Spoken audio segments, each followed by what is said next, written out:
Coach à domicile, le conseil bien-être de nos experts.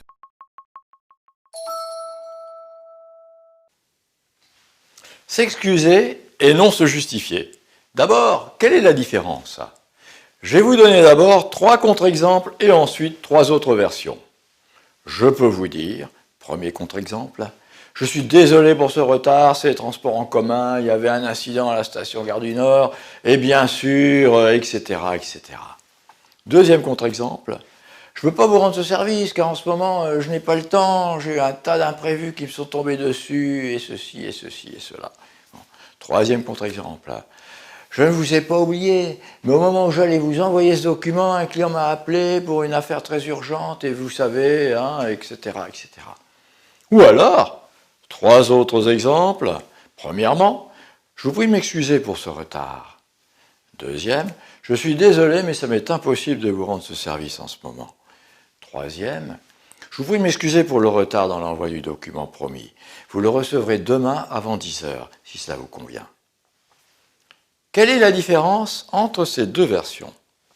Dans la première version, je montre un certain malaise, je culpabilise, je parle de moi, je donne des raisons qui n'intéressent personne, et je perds du temps, et je fais perdre du temps aux autres.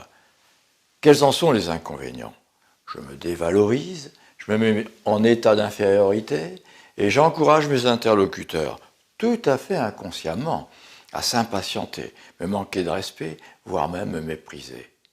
Avec le risque, lorsque vous êtes face à quelqu'un qui a des intérêts divergents, de l'encourager à surenchérir. Alors, vous allez me dire, oui, mais s'excuser, c'est la moindre des politesses. Oui, absolument. Et en le faisant bien, c'est véritablement une occasion de renforcer notre relation avec les autres plutôt que l'inverse. Quels sont souvent les freins au fait de s'excuser? La peur de se sentir en état d'infériorité, la peur que les autres abusent de la situation, ou l'espoir que de ne rien dire, l'autre s'apercevra de rien. En fait, pour savoir s'excuser, c'est accepter que nous sommes tout simplement des humains faillibles, quelquefois maladroits, et montrer aux autres aussi que nous les respectons. Que faire pour s'excuser efficacement? 3 principales conditions. Le faire spontanément et directement. Deuxièmement, supprimer toute justification. Et troisièmement, accorder le verbal au non-verbal, c'est-à-dire l'intonation, le regard, l'expression du visage, certaines attitudes.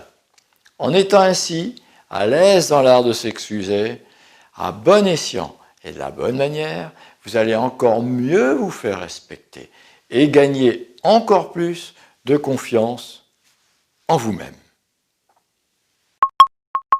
À bientôt sur le HuffPost.